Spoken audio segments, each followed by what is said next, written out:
High everyone, आज हामी मोमो बनाउने तयारीमा छौँ। मेरी बहिनी नवीना श्रेष्ठ अनि म तपाईहरुले चिन्नु नै हुन्छ होला हैन। फर्स्ट अफ अल प्याज काट्ने सानो सानो टुक्रा गरेर अनि त्यसपछि बन्दालाई दुई टुक्रा पारेर त्यसलाई पनि सानो सानो सानो गरेर काटेर प्याज राख्ने अनि मिक्स गर्ने बन्दालाई पनि। त्यसपछि किमालाई पनि मिक्स गर्ने।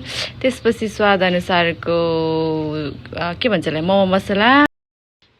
त्यसपछि राखिन्छ हामीले स्वाद अनुसारको जिरा धनियाको पेस्ट अनि नुन स्वाद अनुसार आफूलाई कति चाहिएको छ। त्यसपछि लसुन र अदुवाको पेस्ट अनि त्यो किमालाई झान्नको लागि हामीले राखिन्छ तेल। त्यसमा बेसार झानेर च्वाइँ पार्ने अनि मिक्स गरेर सबै मसलाहरू जताततै लाग्ने गराउने। त्यसपछि आइन्छ हामी यता डोमा मोमो बनाउनको लागि। त्यसपछि यहाँ मैले बेलिरहेको छु मोमो बनाइरहेको छु। म यहाँ अहिले चाहिँ म प्र्याक्टिसमा छु कि त्यति राम्रोसँग आउँदैन। यहाँ साइडमा बसेर यहाँ बाबुले चाहिँ मलाई गिस्काइरहेको छ, निलाई त मोमो बनाउन पनि आउँदैन भनेर। हाम्रो बहिनीलाई चाहिँ पर्फेक्टली आउँछ। अब बनाइरहेको छ है। एउटा डिजाइन भयो, अब नेक्स्ट डिजाइन अर्को पनि लामोवाला डिजाइन बनाउँदैछ है। ओ गड, कहिले होला मैले यसरी बनाउन सक्ने। अर्को फेरि नेक्स्ट। ओहो पर्फेक्ट मोमो बनाउन त पर्फेक्ट। अब सोचिरहेको छु म पनि अब एउटा मोमो पसल खोलेर राखौँ भनेर। नवीनाले सिकाउँछ अब मलाई। नेक्स्टचोटि बनाउँदा त पर्फेक्ट हुन्छ हाम्रो यसरी बन्यो मोमो। यसरी अब नवीनाले चाहिँ यहाँ अचारको लागि मोमोको अचारको लागि तयारी गरिरहेको छ। मैले अब उसलाई भोइस ओभर दिन्छु ल। हेलो, म चाहिँ मोमोको अचार रेडी गराउँदैछु। प्याज हाल्ने पहिला सुरु, अनि त्यसपछि टमाटर हाल्ने, टमाटर राम्रोसँग चलाउने, अनि त्यसपछि बेसार अनि मसला अनि नुन हालेर राम्रोसँग चलाउने। अनि त्यसपछि हाम्रो अचार चाहिँ रेडी हुन्छ। रेडी भइसकेपछि मिक्सरमा पिसेर एउटा कचौरामा खनाउँछौँ। हेर्दा नि मिठो देखियो। अनि हाम्रो मोमो यता रेडी भइसक्यो। चमाले चाहिँ सर्भ गर्दै हुनुहुन्छ। अनि यता हेर्नु मोमो कति ठुलो हेर्दा नि खाम जस्तो देखेको छ। अनि त्यहाँ अचार हालेर हामीले चाहिँ मोमो लगेर अजालाई दिन्छौँ। चमाले मोमो देखाउँदै हुनुहुन्छ।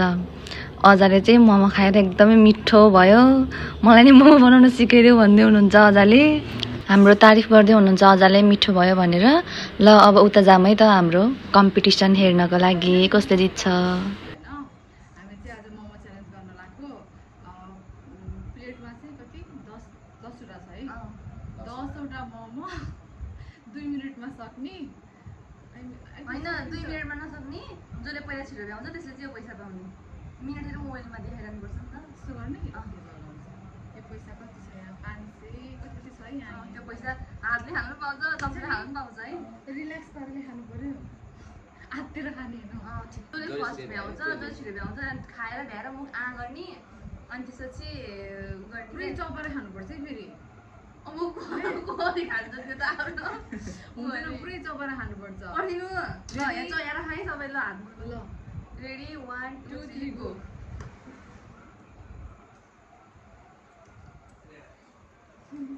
पंखा चला से पूरे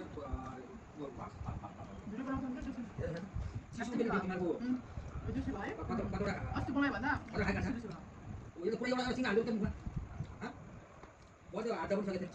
कम्पिटिसन भइरहेको पैसा पेकेसनमा बराबर थियो। बराबर हाल्नु कसरी छ भाइ? जस्तो भयो न त्यसो भयो 12 रहेछ। निसले जित्छ। त्यो कप्ती निसले जित्छ। के हो कतिको बाजी हो नि? निसलाई सक्दैन तिमीहरूले। निसलको मुखै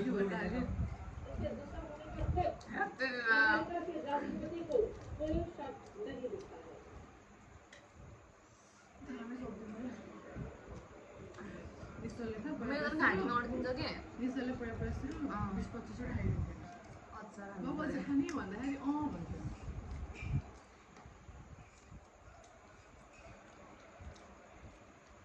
खानुभन्दा बढी खान्छ निसले। बाहिर के खाने भन्यो भने पहिला सुरु मोमो खानु छ जति एमालेको आन्दोलन भयो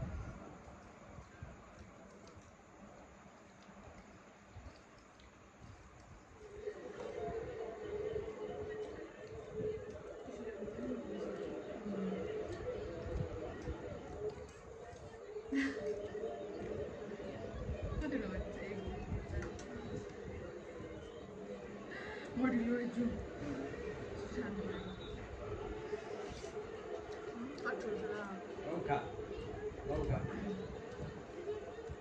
Longka Mark. Keep going.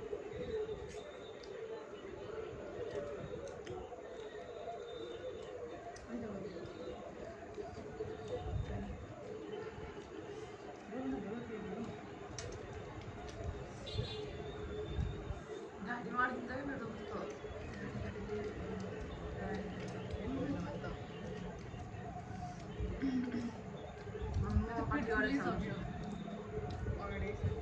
मेरो जान्छ अझै कतिवटा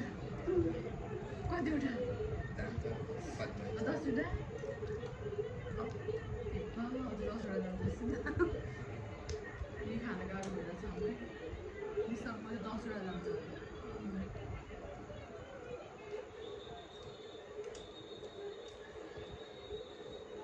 मिठो भएको तर अहिले भर्खर हुँदैछ रेस्टुरेन्टमा चाहिँ मिठो हुन्छ खायो ठिकसँग हामीले बनाएको मिठो हुन्छ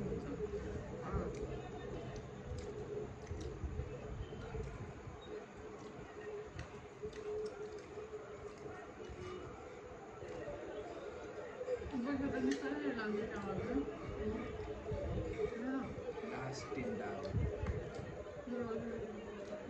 मैले दुईवटा त होइन दुईवटा राख्दा खाँदै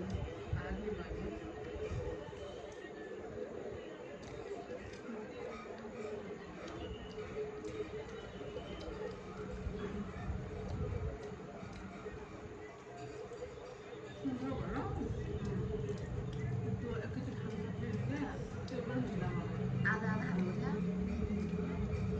आज त धार धेरै मान्छे भाँच्यो होला मैले एकैचोटि गरेँ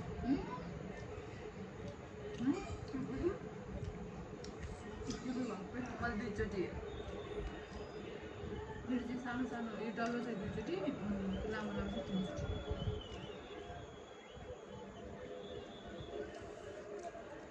3 चोटि चटनी खाऊ है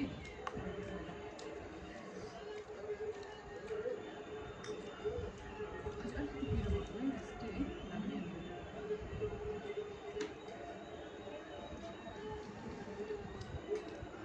मिस भन्नु न त नट पक्क हुन्छ आज दिनमा छ अझै यसरी भइसक्यो मेरो भाइ है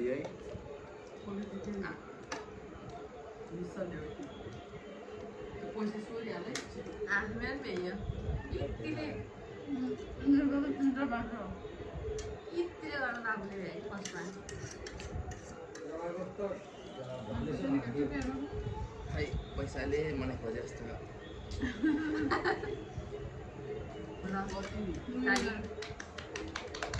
अझैहरू नै पछाडि भाब्राले सबै खाने भयो फाइनली हाम्रो मुकब्याङ होइन यो मुकब्याङ सकियो मुकब्याङ च्यालेन्ज सकियो यस्तो मिठो भएको थियो कि मोमो तपाईँहरूले भने कतिले खानुहुन्थ्यो होला तिमीलाई कस्तो लाग्यो भन नि त मोमो कस्तो लाग्यो मोमो एकदम मिठो थियो अनि अचार अचार पनि एकदम त्योबाट छिटो छिटो खाएको होला म चाहिँ अझै अचार खाँदैछु चमाले मोमो खाएर भ्याउनु भएन